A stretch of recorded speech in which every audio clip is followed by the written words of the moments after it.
Hi hello welcome to post 360. నేను మీ మురళి రాపల్లి.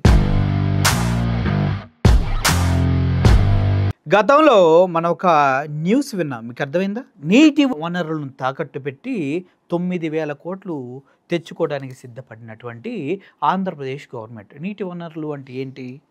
మాకు ఇంత స్టోరేజ్ ఉంది, ఇంత కెపాసిటీ ఉంది, ఇంత బ్యాక్ వాటర్ ఉంది, దాన్ని మేము వాటర్ని ప్రజల్లోకి వెళ్ళి అమ్మేస్తే ఇన్ని డబ్బులు వస్తాయి, ఒక్కొక్క ట్యాప్ బిగిస్తే 100 రూపాయలు తీసుకుంటాం. ఆంధ్రప్రదేశ్లో మొత్తం ఉంది 5 కోట్ల మంది. 5 కోట్ల మందికి దగ్గర దగ్గర వేసుకున్న 2 కోట్ల ఇళ్ళు ఉన్నాయి.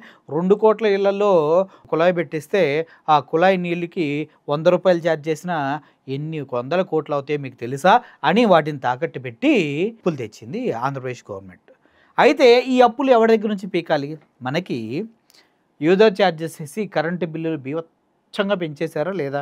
ఎప్పుడు జగన్మోహన్ రెడ్డి గారి టైం నుంచి ఆయన యూజర్ ఛార్జీలు సర్ఛార్జీలు ఇవి లేకుండా కట్ చేసుకుంటూ వస్తే ఆయన ఎవరు వేయడానికి మళ్ళీ వీళ్ళు వెనక్కి వెళ్ళి అప్పుడు ఛార్జీలు కూడా కలిపి ఇప్పుడు వేసి మనకి గట్టిగా పెట్టిన విషయం మనందరికీ తెలుసు కదా.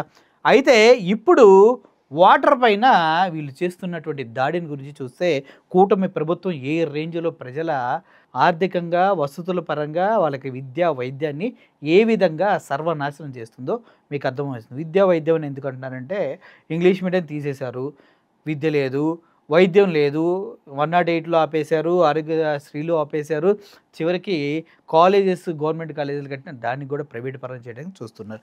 ఈ క్రమంలోనే ఇప్పుడు ఆంధ్రప్రదేశ్ ప్రజల బ్రతుకేంటి అనేది చూస్తే వాటర్ ట్యాక్స్ అంట, నీటికి పన్ను తెలుసుగా గుద్దో. ఏకంగా 1,036,97,00,000ను ప్రజల నుంచి యూజర్ ఛార్జీల రూపంలో వసూలు చేసేందుకు ప్రభుత్వం సన్నద్ధమైంది. ఎంత తక్కువ? It's very simple. 1,036 కోట్లు ప్రజల నుంచి సర్ఛార్జీల రూపంలో వాటర్కి వసూలు చేయడం మొదలు పెడుతుందంటే ఇంకా చూసుకోండి, మామూలుగా ఉండదు. దీనికి మేము చేశారు ఇలా. నాకైతే బాధేసింది చంద్రబాబు నాయుడు గారు చూస్తే. 1,031 కోట్లకే ఎంత పెద్ద కామెంట్ చేస్తారు చంద్రబాబు నాయుడు పైన అనిపిస్తుంది. చూడు, కుమ్మి కుమ్మి ఇప్పుడు అధికారంలోకి వచ్చిన 16 నెలలు చూస్తే ఫస్ట్ విద్యుత్ ఛార్జీలు పెంచారు. విద్యుత్ ఛార్జీలు చేతుకున్నది లాకెళ్ళిపోయారు. నెక్స్ట్ మామూలు బాధుడు కాదు, దాని మీద పెంచారు.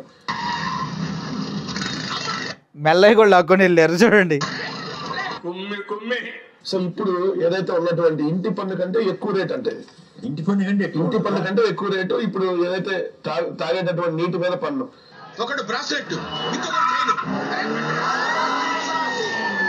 మొత్తంగా ఆంధ్రప్రదేశ్ ప్రజల బ్రతుకు ఎలా ఉంటుంది అనేది ఒక్క సీన్లో చూపించేశారు.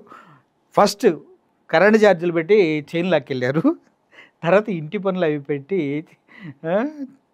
చైన్ లాక్కెళ్ళారు.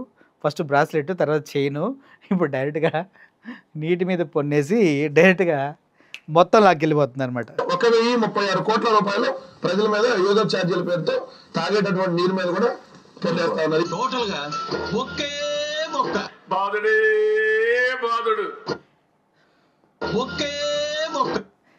అది బొక్కో బాధుడో ఏమో కానీ ప్రజలకు మాత్రం మద్యం సమ్మగా అలవాటు చేసి కల్తీ మద్యాన్ని గుట్టుడు చప్పుడు కాకుండా బెల్ట్ షాపుల్లో ప్రవేశపెట్టి దాని ద్వారా 30% కమిషన్లు దుబ్బేసి ప్రజల ఆరోగ్యాలతో ఆడుకుంటూ ఉన్నారు. పోనీ ఆరోగ్యం పాడైతే హాస్పిటల్కి వెళ్తే ఏమైనా బ్రతుకుందంటే లేదు, ఆరోగ్యశ్రీ లేదు, 108 అంబులెన్సులు లేవు, ఏమీ లేవు, సర్వం మాయ. చివరికి ఆయన పాపం అతి కష్టపడి 17 మెడికల్ కాలేజీలు తీసుకొస్తే ఆ మెడికల్ కాలేజీని కూడా ప్రైవేట్ పరం చేసేసి ఎక్కడో దించాడు. ఓకే, మళ్ళీ తర్వాత ఇంటి పన్నులు పెంచాడు. అది మీకు తెలియదు, ఎందుకంటే సంవత్సరం ఒకసారి కడతాం అనుకుంటారు. ఇంటి పన్నులు, రిజిస్ట్రేషన్ ఫీజు అన్నీ పెరిగినాయి. వాటి గురించి మీకు తెలియదు, పాపం బుద్ధిహీనుల్లా బ్రతికుంటాం. మళ్ళీ ఇప్పుడు వాటర్ మీద పన్ను, వాటర్ నిలువల్ని తాకట్టు పెట్టి 9,000 కోట్ల కోసం వీళ్ళు అద్దించిన విషయం మనందరికీ తెలుసు.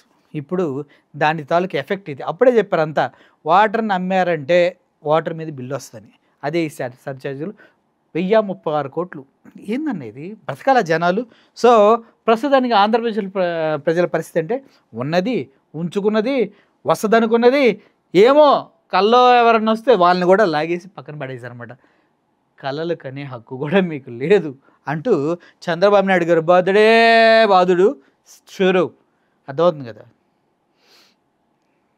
వేకప్, జస్ట్ కళ్ళు తెరిచి ప్రపంచాన్ని చూడండి, జరిగే అనర్థాలని లెక్కేసుకోండి. లేదనుకో టిల్లు సినిమాలో డైలాగ్ లాగా బనీనికి తెలియకుండా అండర్వేర్లే కాదు కిందవి కూడా ఎత్తుకొని వెళ్ళిపోతారు. అర్థమవుతుంది కదా. బద్రే సారీ ఇది వస్తుందండి. Thank you for watching this video. Murali signing off. Thank you so much.